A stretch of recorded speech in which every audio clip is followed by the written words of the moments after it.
آج مجھے یہ بات آپ کے گوش گزار کرنی ہے کہ ایمان کی جائے قرار کیا ہے اور ایمان کی جائے قرار کون سی ہے، تاکہ آپ اچھی طریقے سے ایمان کے بارے میں سماعت فرما سکیں، سمجھ سکیں اور اپنے ایمان کی مضبوطی کے لیے کوشش کر سکیں۔ ایک بات تو اچھی طریقے سے ذہن کے اندر محفوظ کر لیں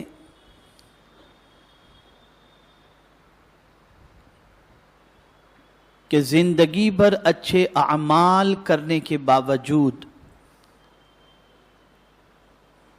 اگر ایمان کی دولت سے انسان محروم ہے تو اس کے اعمال بارگاہ سمدیت کے اندر مقبول نہیں۔ عمل کی قبولیت کا دار و مدار ایمان پر ہے،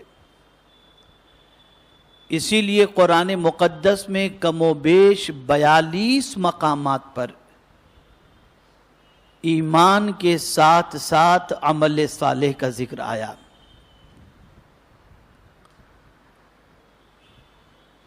اس وقت پوری دنیا یہ کوشش کر رہی ہے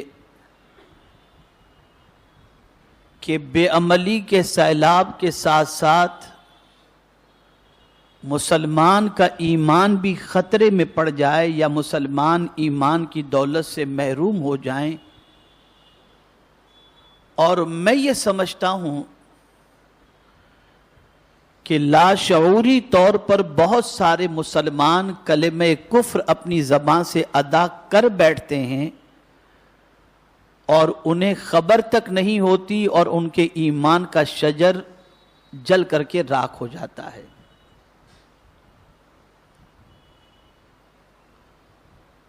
تو ایمان کو اچھی طریقے سے سمجھنا بے پناہ ضروری ہے،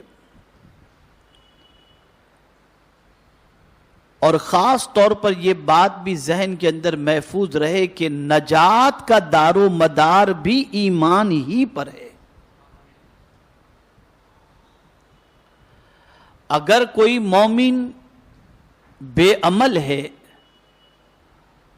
تو سزا کے بعد میرا مولا اسے جنت عطا فرما دے گا،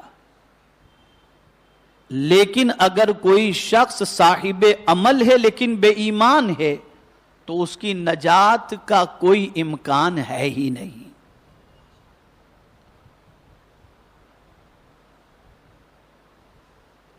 میں بڑی ذمہ داری کے ساتھ یہ بات عرض کر رہا ہوں کہ ہماری نوجوان نسل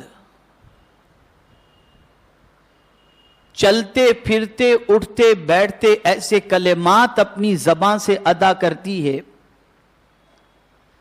کہ اس نسل کو یہ معلوم ہی نہیں کہ زبان سے نکلنے والا جملہ کتنا خطرناک ہے اور جس کی وجہ سے ہم دائرے اسلام سے نکل جاتے ہیں۔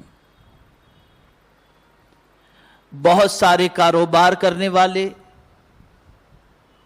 بہت سارے گانے ایسے بنائے گئے ہیں جس میں کلمہ کفر ہے، نوجوان ان گانوں کو گا کر کے ایمان سے ہاتھ دھو بیٹھتا ہے۔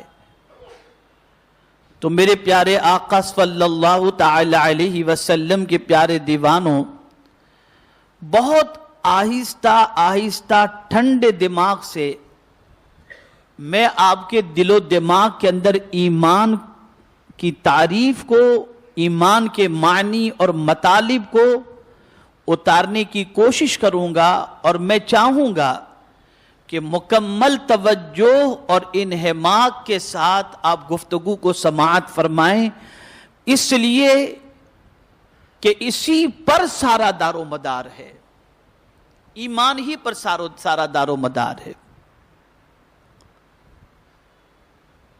ایمان کتنی قیمتی چیز ہے، اور ایمان والے کی سوچ کیا ہونی چاہیے، اس کو علامہ راغب اصفہانی رحمت اللہ تعالی علیہ نے ایمان کی تعریف کے اندر بڑے اچھے انداز کے اندر پیش کیا ہے۔ علامہ راغب اصفہانی علیہ الرحمہ نے اپنی کتاب المفردات فی غریب القرآن میں لفظ ایمان سے متعلق تفصیلی بحث کی ہے۔ اس میں سے مجھے ایک نقطہ بہت پسند آیا جس کے حوالے سے میں آپ کے گوش گزار کرنا چاہوں گا۔ علامہ راغب اصفہانی رحمت اللہ تعالی علیہ فرماتے ہیں کہ ایمان امن سے ماخوذ ہے۔ ایمان امن سے ماخوذ ہے جس کا معنی ہے، توجہ چاہوں گا، غور سے بھی سماعت فرمائیں اور اس معنی کو دل و دماغ میں بٹھائیں گے تو انشاءاللہ ایمان کی اہمیت آپ کو سمجھ میں آئے گی۔ ایمان امن سے ماخوذ ہے جس کا معنی ہے نفس کا مطمئن ہونا اور خوف کا زائل ہونا۔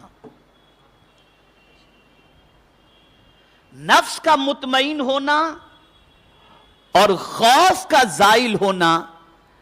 اب آپ کو یہ سمجھنا ہے کہ نفس کا کس بات پر مطمئن ہونا اور کون سے خوف کا زائل ہونا، یہ دونوں چیزیں آپ کو سمجھنے کی ضرورت ہے۔ ایمان امن سے ماخوذ ہے جس کا معنی نفس کا مطمئن ہونا اور خوف کا زائل ہونا۔ اس اعتبار سے ایمان کا معنی ہے بے خوف اور مطمئن ہو جانا۔ بے خوف اور مطمئن ہو جانا۔ اب سمجھیں امام راغب اصفہانی علیہ الرحمہ نے کیا فرمایا؟ آگے فرماتے چونکہ صاحب ایمان جہنم کی آگ سے بے خوف اور مطمئن ہو جاتا ہے، مطمئن ہو جاتا ہے، اس لیے ایمان کو ایمان کہا جاتا ہے۔ یعنی ایک صاحب ایمان مطمئن ہوتا ہے کہ میں ایمان والا ہوں تو میرا مولا مجھے جہنم میں نہیں ڈالے گا۔ جہنم کے خوف سے اس کا دل جو ہے، جہنم کا خوف اس کے دل سے زائل ہو جاتا ہے، نکل جاتا ہے۔ اور یہی وجہ ہے کہ میرے پیارے آقا صلی اللہ تعالی علیہ وسلم کے پیارے دیوانوں، صحابہ کرام علیہم الرضوان ہمیشہ اپنے ایمان کا جائزہ لیا کرتے۔ بلکہ میں آپ کو بتاؤں، حضرت معاذ بن جبل رضی اللہ المولا تبارک و تعالی عنہ سے غالباً حضرت عبداللہ ابن مسعود رضی اللہ تعالی عنہ نے فرمایا آؤ اپنا ایمان تازہ کر لیں۔ اب کس چیز سے؟ تو تازگی ایمان کے لیے میرے آقا صلی اللہ علیہ وسلم نے بھی فرمایا کہ اپنے ایمان کو کلمے کے ذریعے تازہ کر لو۔ ہمیشہ اپنے ایمان کی فکر صحابہ کو رہی، اور اعلیٰ حضرت عظیم البرکت امام عشق و محبت نے اسی کی فکر کرتے ہوئے کہ دور حاضر میں بہت سارے ایسے لوگ جو اسلام کے لبادے کے اندر ایمان کے لٹیرے بن کر کے آئے ہیں، جسے آدمی سمجھ نہیں پاتا، تو اعلیٰ حضرت کہتے ہیں سونا جنگل رات اندھیری، چھائی بدلی کالی ہے، سونے والے جاگتے رہیو، چوروں کی رکھوالی ہے۔ تو ایمان بہت قیمتی چیز ہے، اور یہ بات ذہن میں رکھیں کہ اگر آپ کے پاس ایمان کی دولت ہے تو آپ کی طبیعت کے اندر اطمینان ہونا چاہیے کہ انشاءاللہ العظیم اللہ ایمان کی برکت سے جنت بھی عطا فرمائے گا اور جنت سے بچا بھی لے گا، جہنم سے بچا بھی لے گا۔ جنت بھی عطا فرمائے گا اور جہنم سے انشاءاللہ بچا بھی لے گا۔ اب آئیے ایمان کے حوالے سے مزید کچھ آپ کو میں بتا دوں۔ میرے پیارے آقا صلی اللہ تعالی علیہ وسلم کے پیارے دیوانوں، ایمان کی جائے قرار، اور ایمان کس چیز کو کہتے ہیں تو فرمایا گیا تصدیق قلب اور اقرار لسان کا نام ایمان ہے۔ دل سے تصدیق کرنا کہ اللہ کے رسول صلی اللہ تعالی علیہ وسلم جو کچھ اللہ کی طرف سے لے کر کے آئے اور اللہ کے رسول صلی اللہ علیہ وسلم نے جو کچھ ہمیں دیا فرمایا ہم اس کی تصدیق کرتے ہیں۔ اس تصدیق کا نام کیا ہے؟ ایمان۔ لیکن یہاں میں آپ کو بتاؤں، بہت سارے لوگ زبان سے تو اقرار کرتے ہیں، دل میں ایمان نہیں ہوتا۔ قرآن مقدس میں کئی مقامات پر موجود ہے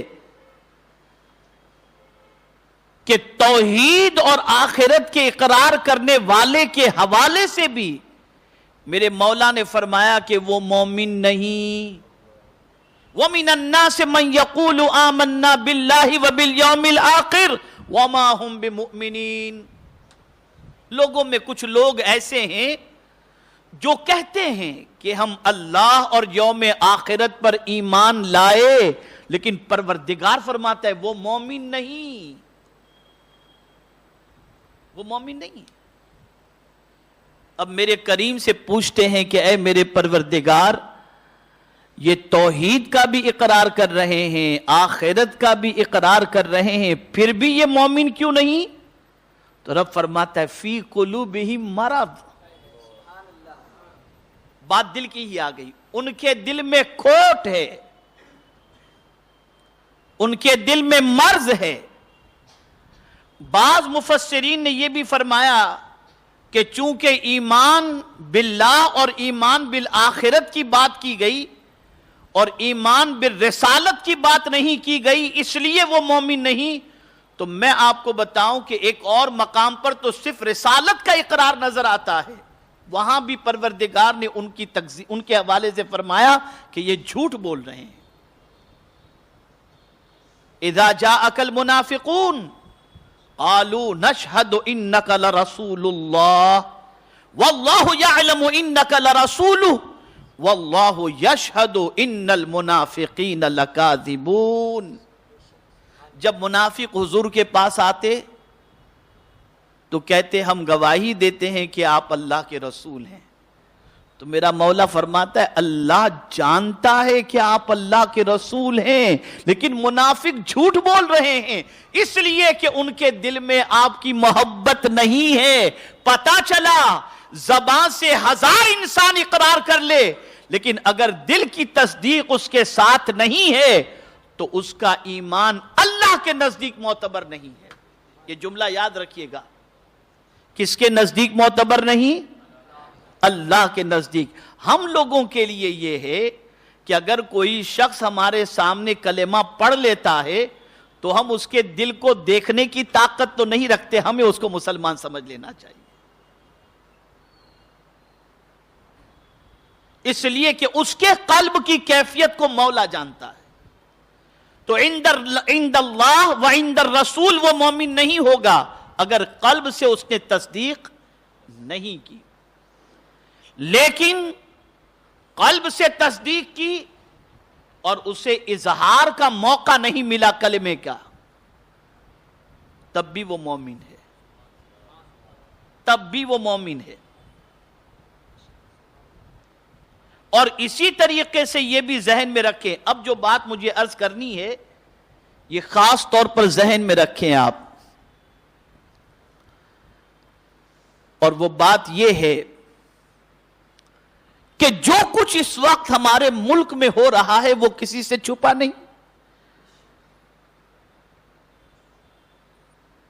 بہت سارے داڑھی والوں کو، برقعے والیوں کو، ٹوپی والوں کو پکڑا جاتا ہے اور کفریہ نعرہ لگانے کے لیے ضد کی جاتی ہے کہ یہ کہو۔ تو ایسی سچویشن کے لیے قرآن کا کیا حکم ہے؟ ایک مسلمان اگر ایسی سچویشن میں پھنس جائے تو کیا اس کے حوالے سے بھی قرآن کا کوئی دستور ہے؟ تو میرے پیارے آقا صلی اللہ تعالی علیہ وسلم کے پیارے دیوانوں، اس پر آیے کریمہ موجود ہے، من کفر باللہ من بعد ایمانہ الا من اکرہ قلبہ مطمئن بالایمان۔ جو شخص اللہ پر ایمان لایا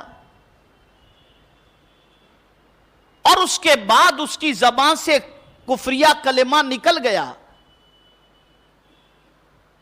کفریہ کلمہ، کفریہ جملہ اس کی زبان سے نکل گیا، لیکن اس کا دل اس بات پر مطمئن نہیں جو اس نے کہا ہے، بلکہ اس کا دل ایمان پر مطمئن ہے۔ اب یہ آیت کریمہ کا شان نزول سماعت فرمائیں۔ مکے کے بہت سارے ایسے لوگ تھے جو صحابہ کرام علیہم الرضوان کے ایمان لانے پر، حضرت خباب، حضرت بلال، حضرت خبیب، حضرت عمار، حضرت یاسر، حضرت سمیہ رضی اللہ تعالی عنہ، ان کے ایمان لانے پر ان کو زد و کوب کرتے تھے، ان کو اذیتیں پہنچاتے تھے، ان کو ستاتے تھے، انہیں چٹائی میں باندھ کر دھویں دیا کرتے تھے، گرم ریتوں پر گھسیٹا کرتے تھے۔ یہ ساری چیزیں ان کے ساتھ ہوتی، لیکن کچھ لوگ ایسے تھے کہ جب ان سے کہا جاتا کہ تم کلمہ کفر ادا کرو، معبودان باطل کے حوالے سے کہو، تو وہ جان دے دیتے تھے لیکن کلمہ کفر نہیں کہتے تھے۔ لیکن ایک صحابی رسول حضرت عمار رضی اللہ المولا تبارک و تعالی عنہ ضعیف تھے، ان کی زبان سے کلمہ کفر نکل گیا، کافروں نے چھوڑ دیا، کلمہ کفر ان کی زبان سے نکلا، کافروں نے چھوڑ دیا، ضعیف تھے وہ۔ اب ہوا یوں کہ لوگ حضور صلی اللہ علیہ وسلم کے پاس آئے اور آ کر کے عرض کرنے لگے، یا رسول اللہ صلی اللہ تعالی علیہ وسلم، عمار تو اسلام سے نکل گئے، تو قربان جائیے غیب داں نبی صلی اللہ علیہ وسلم پر ارشاد فرماتے ہیں، عمار ایمان والا ہے۔ تھوڑی دیر گزری تھی کہ وہ دوڑے ہوئے آئے حضور صلی اللہ علیہ وسلم کی بارگاہ میں اور عرض کرنے لگے، یا رسول اللہ صلی اللہ علیہ وسلم، میں تباہ ہو گیا، میں برباد ہو گیا۔ آقا کریم صلی اللہ علیہ وسلم نے ارشاد فرمایا، کیا ہوا؟ تو عرض کرتے ہیں، سرکار میری زبان سے گندی بات نکل گئی، کلمہ کفر نکل گیا۔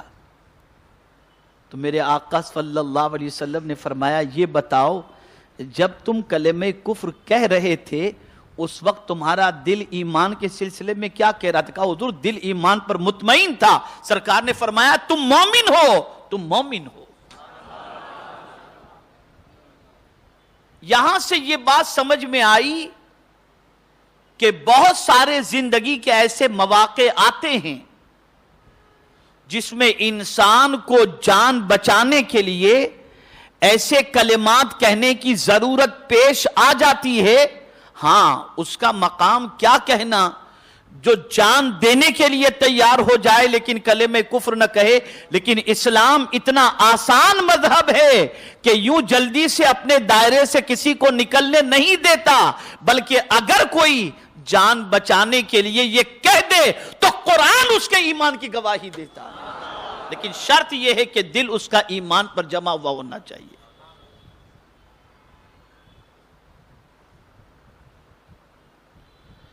دل اس کا ایمان پر جمع ہوا ہونا چاہیے۔ پتا چلا ایمان کی جگہ دل ہے، دل، ایمان کی جگہ کون سی ہے؟ دل ہے۔ اور دل میں ایمان کو اس طرح سے رکھو کہ میرے پیارے آقا صلی اللہ تعالی علیہ وسلم کے پیارے دیوانوں کہ دل ہمارا ایمان سے جگمگا رہا ہو۔ اور یاد رکھیں، جب ایمان دل کے اندر اتر جاتا ہے تو پھر پروردگار جل جلالہ اس کے دل سے ہر خوف کو نکال دیا کرتا ہے، ہر خوف کو نکال دیا کرتا ہے۔ اب چند ضروری باتیں اور آپ سماعت فرما لیں اتفاق سے ہمارے ساتھی نے اچھا ایک مرتبہ درود شریف پڑھ لیں. اللہم صلی علی سیدنا و مولانا محمد معدن الجود والکرم وآلہ الکرام وابنہ الکریم وبارک وسلم صلاۃ و سلاما علیک یا سیدی یا رسول اللہ صلی اللہ تعالی علیہ وسلم. میرے پیارے آقا صلی اللہ تعالی علیہ وسلم کے پیارے دیوانوں،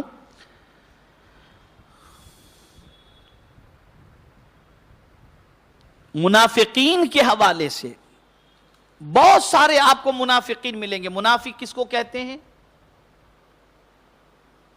اذا لقوا الذین آمنوا قالوا آمنا واذا خلوا الی شیاطینہم قالوا انا معکم. جب وہ مومنوں سے ملتے ہیں تو کہتے ہیں ہم تمہارے ساتھ ہیں، اور جب شیطانوں سے ملتے ہیں تو کہتے ہیں ہم تمہارے ساتھ ہیں. یہ منافق کی پہچان. نفق کہتے ہیں دو سوراخوں کو.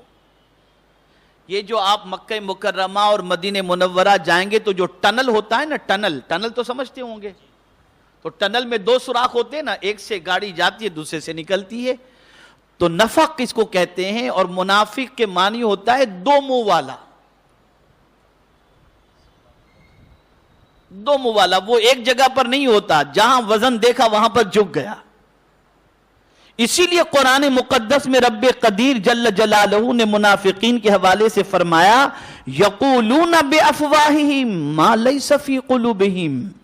جو ان منافقین کے منہ اور زبانیں کہتے ہیں وہ ان کے دلوں میں نہیں ہے. منافق تو منہ دیکھ کر کے بات کرتا ہے، اور اس کا ٹھکانہ منافق کا کیا ہے؟ ان المنافقین فی الدرک الاسفل من النار.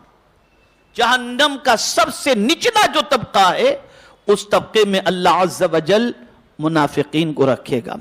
میرے پیارے آقا صلی اللہ تعالی علیہ وسلم کے پیارے دیوانوں، اب یہاں قرآن مقدس کی ایک اور آیہ کریمہ کو آپ سماعت فرمائیں. ایمان کی جائے قرار کے حوالے سے بتا رہا ہوں کہ ایمان دل میں ہوتا ہے، دل میں ہوتا ہے. قالت الاعراب آمنا قل لم تؤمنوا ولكن قولوا اسلمنا ولما يدخل الايمان في قلوبكم. یہ بنو اسد کے حوالے سے ہے. ایک سال قحط پڑا تو یہ قبیلہ حضور صلی اللہ علیہ وسلم کے پاس مدینہ منورہ ملنے کے لیے آیا، اور رسول اعظم صلی اللہ تعالی علیہ وسلم کے پاس آ کر کے کہتا ہے ہم اسلام لے آئے. اور حالانکہ آتے وقت انہوں نے کیا کیا تھا؟ اپنے جانوروں کی پلیدی جو ہے وہ مدینے کی گلیوں کے اندر انہوں نے ڈالنا شروع کر دی تھی. دل میں ایمان نہیں تھا نا. لیکن حضور صلی اللہ علیہ وسلم کے پاس قحط کی پریشانی کی وجہ سے سرکار صلی اللہ علیہ وسلم کے پاس آئے تو آ کر کے کہنے لگے وہ اسلمنا، ہم اسلام لے آئے. تو پروردگار نے اپنے محبوب سے فرمایا قل لم تؤمنوا ولكن قولوا اسلمنا. یعنی انہوں نے کہا تھا ہم ایمان لے آئے. انہوں نے کہا تھا قالت الاعراب آمنا. ان لوگوں نے کہا، اعراب نے کہا، دیہاتیوں نے کہا کہ ہم ایمان لائے. تو پروردگار جل جلالہ نے کیا فرمایا اپنے محبوب سے؟ قل لم تؤمنوا ولیکن قولوا اسلمنا. تم یہ نہ کہو کہ ہم ایمان لائے، بلکہ یہ کہو کہ ہم اسلام لائے. یعنی آپ کی بات مانی، آپ کی اطاعت کی ہم نے. اور اطاعت اعضاء سے ہوتی ہے، اطاعت اعضاء سے ہوتی ہے. اعمال کا نام اطاعت ہے. قلب کے اندر تصدیق کا اگر جذبہ موجود ہے اللہ کے رسول کا، تب جا کر کے وہ ایمان ہوگا، وہ ایمان ہوگا. تو میرے پیارے آقا صلی اللہ علیہ وسلم کے پیارے دیوانوں، آگے رب قدیر نے فرمایا وَلَمَّا يَدْخُلِ الْإِيمَانُ فِي قُلُوبِكُمْ. ایمان ابھی تک تمہارے دلوں میں داخل نہیں ہوا. پتہ چلا کہ ایمان کی جائے قرار کیا ہے؟ بولیے کیا ہے؟ دل ہے. ایمان دل میں ہوتا ہے. میں انشاءاللہ اس کی وضاحت آپ کے سامنے کروں گا تو بہت اچھی طرح سے انشاءاللہ آپ کے ذہن کے اندر بات بیٹھے گی کہ سب سے پہلے اللہ پر ایمان لانا جو ہے تو ہمیں یہ دیکھنا ہے کہ ہم نے اللہ کو کیسا مانا. اپنے دل سے سوال پوچھیں گے تو دل اگر اس کی تصدیق کر دے کہ ہم نے اس طرح سے اپنے خدا کو مانا ہے, تب سمجھ لینا کہ ایمان دل میں اترا ہے. اگر دل اس کی تصدیق نہ کرے, زبان سے تو ہم کہیں کہ روزی کا رزاق اللہ ہے, زبان سے ہم کہیں, لیکن دل یہ کہتا ہو یار چلو کچھ الٹ پھیر کر ڈالو شاید روزی مل جائے. تو گویا زبان کچھ کہہ رہی ہے, دل کچھ کہہ رہا ہے. اگر دل یہ کہے کہ جس طرح سے چریند و پریند کو میرا مولا روزی دیتا ہے مجھے بھی روزی عطا کرے گا, آپ سمجھ لینا کہ آپ کا ایمان پختہ ہے.